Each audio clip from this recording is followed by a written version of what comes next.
So good morning to everyone, and my name is Barbora Olejárová, and today I would like to talk to you about the translations of Gabrielle Roy's novel Bonheur d'occasion into English, published as The Tin Flute, and into Slovak language as Príležitostné šťastie. Bonheur d'occasion, being the first francophone urban novel, holds an important place in the history of Quebec literature. Shortly after its publication, the novel became successful both in Canada and internationally. Nowadays, it is recognized as a modern classic of French-Canadian fiction that has been translated to more than 15 world languages. As in most French-Canadian writings, in this novel too we can see the characteristic feature of Quebec literature, that is bilingualism, which stands behind many identity problems discussed in several cultural, linguistic and literary studies on Canada. The novel realistically depicts the multicultural city of Montreal during the Second World War, and Roy offers her own representation of French-Canadian identity that she embeds in her characters originating from the poor francophone district of Saint Henry, making them believable representatives of cultural and linguistic minority. In my analysis, I will focus on the transformation of the linguistic and cultural specifics into two different target languages, bearing in mind the unlike nature of Slovak and English. As the main problems for the translators seem to be the translation of realia that is connected to this modern urban environment of Montreal, and the linguistically specific speech of her working class characters that she revises in her authentic dialects, for which typical features are the contracted forms, misspellings, missing letters, incorrect grammatical structures, frequent use of anglicisms, and bilingual expressions that are all very common and typical for Quebec French, which is a variant of one of the varieties of French spoken in France. We have to also realize that this Quebec French is different on morphological and lexical levels. So in the first part of my translation, of my presentation, I will deal with the translation of the Le Québécois, the Quebec French. In general, when inaccuracies occur in a translation, we tend to lay the blame on the translator only, but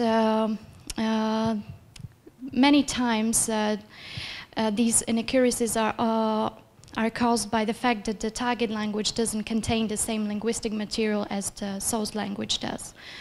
So in this respect, I will examine the treatment of the vernacular Quebec French spoken in Quebec, and to see whether the translators were limited by their linguistic material of their own languages.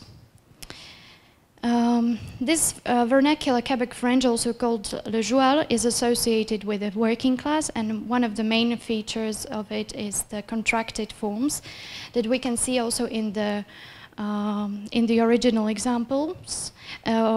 Et voilà bientôt 5 ans qu'il est sorti de l'école à coups de pied dans la bonne place et puis qu'il cherche. So the highlighted forms are the contracted forms, and as we can see in the English translations, these forms are possible. So in the English sentence, and it's almost 5 years since he left school with a good kick in the you-know-where, and he's still looking for work. So although the contracted forms in English cannot be used on the same lexical items and probably not with the same number of occurrences, the effect of orality is well reproduced. The same can be said also about the informal expressions such as le gars, le truc, that have their counterparts on the same linguistic level in English too, in the words the guy, the stuff. So while in English and French the orality can be expressed on both lexical and syntactical levels, more or less equally, in Slovak the transposition of the orality is realized rather on the lexical level.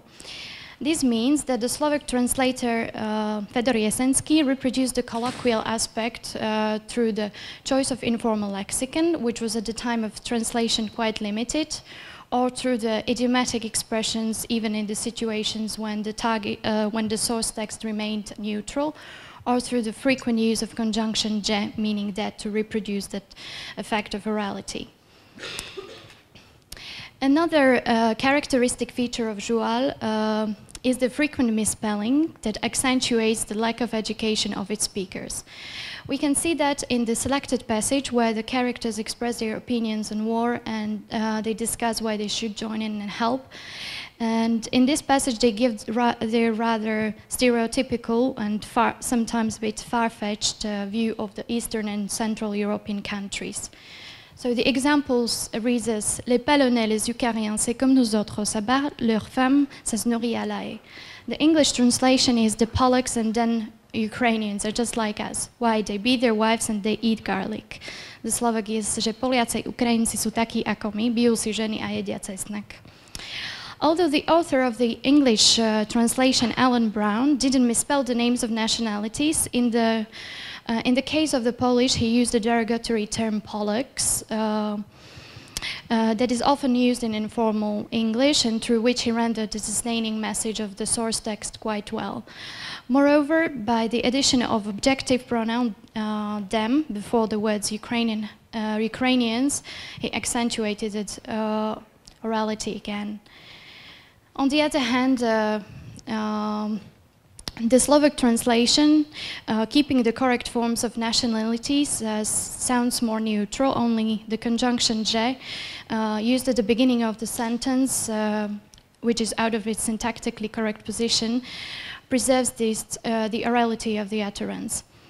It is a pity that Ferenčík didn't play more with the words, but it's not surprising because at the time of the translation, the aim of the national literature and literary translations was to propagate the correct use of Slovak. Next we have bilingual expressions such as c'est le fin pour le speed or c'est swell, which are very common in the dialogue of Roy's characters, and quite naturally they do not create any difficulties for English translators. Yet, as Rosemary Chapman argues, Roy's effective representation of the bilingual environment in the novel is somewhat weakened in the English version because French is either naturalized into English or the original English is no longer marked.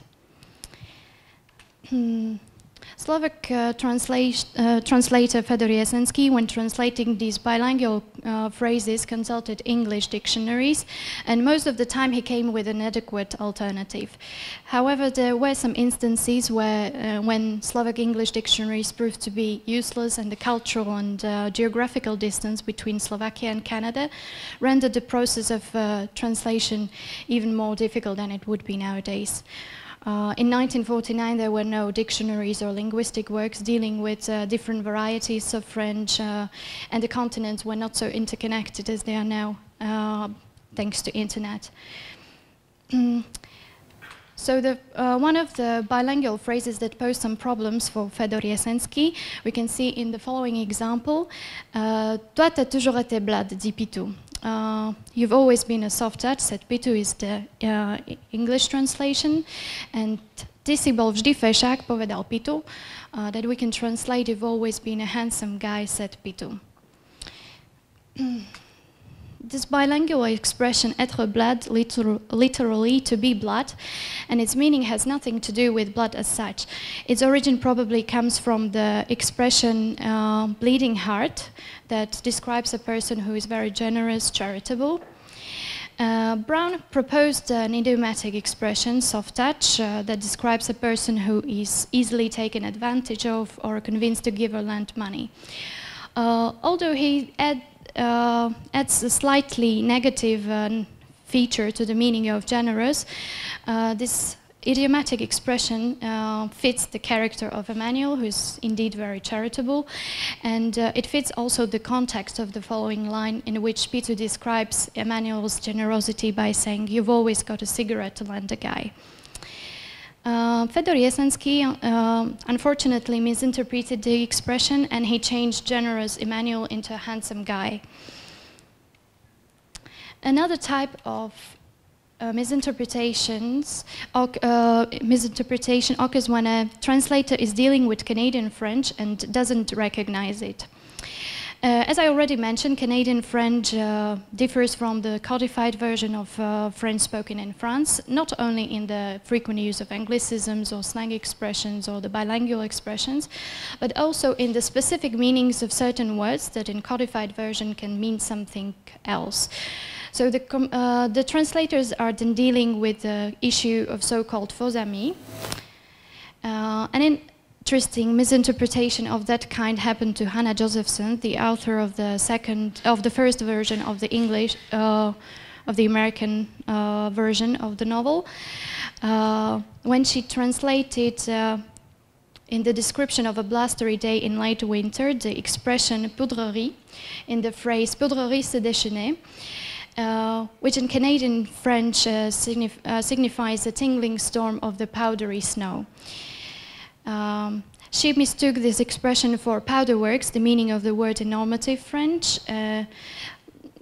Josephson's unfortunate slip was later redressed in Brown's version, in which he translated this phrase by the powdery snow was loosed on the city instead of Josephson's powderworks exploded. Fedor Jesensky succeeded in this case in interpreting this expression, and he translated the word poudrerie by metelica, meaning blizzard.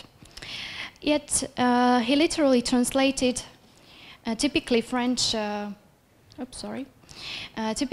Canadian expression, ma blonde, meaning my girlfriend, when he translated it as moja blondinka, although further in the novel we learn that the character has brown hair. Despite the fact that most of the story takes place in the francophone part of Montreal, focusing on the poor minority of French Canadians, the economic and cultural influence of the USA on Quebec and Canada in general, and the superior position of English are strongly visible in Roy's realistic depiction of the whole Montreal. The text is saturated by English words denominating different streets like Workman Street, bars or restaurants like Two Records, and other realia, typical for American culture like jazz, jitterbug, coke, and hot dog. So here comes the question whether or not, or to what extent, the translator wishes to preserve these cultural specifics, and in this case also the bilingual nature of the novel in his translation. In the past, as Lawrence Venuti describes, the translators tended to hide cultural difference in order to, in the interest of the so-called fluent strategy, to provide a text that reads fluently, gives the appearance that it is not translated. Such was the tendency also in Slovakia at the time when Fedor Jesensky, he naturalized a lot of expressions, as we can see in the street names that he translated La Rue Notre-Dame as Mariánska ulica, names of the characters, Marguerite as Margita, Florentine Lacaze as Florentina Lacasova, and other realia of both French and American origin that he translated with some Slovak equivalents that nowadays seem a little clumsy or archaic and unnatural, as we can see also in the examples of jukebox, that he translated as elektrický gramophone, electric gramophone, or le grille-pain, toaster, descriptively changed into strojček na opekanie chleba, a device for making toast. As for the American translators and their translation techniques regarding realia, the treatment of street names varies. Some are integration of French names, as in the Rue du Couvent, or better known streets are usually anglicized, as in St. Henry Square. The names of the characters, they are kept in they keep their original names. Yet, as I mentioned in the previous section, the English translation suffers from the effacement of the bilingualism, as English is no longer visible, it's not perceived as a foreign element, and French is naturalized. That we can see also in the treatment of the restaurant consonant, which literally means 15 cents, which is translated into 5 and 10. It's a pity that the English translator didn't keep the French expression to emphasize the bilingual environment. Certainly the strategy of retaining certain words in French can be seen as an effective way of resisting the process of assimilation that the translation into English represents. Okay, so to conclude, the comparative analysis of the American and Slovak versions of the novels show that it was indeed very difficult to preserve the bilingual nature of the novel, and especially to transform the vernacular French typical for the working class characters.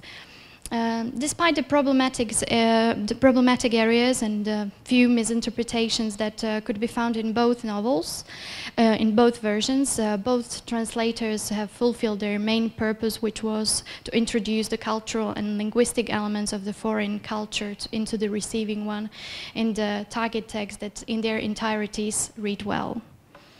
Thank you for your attention.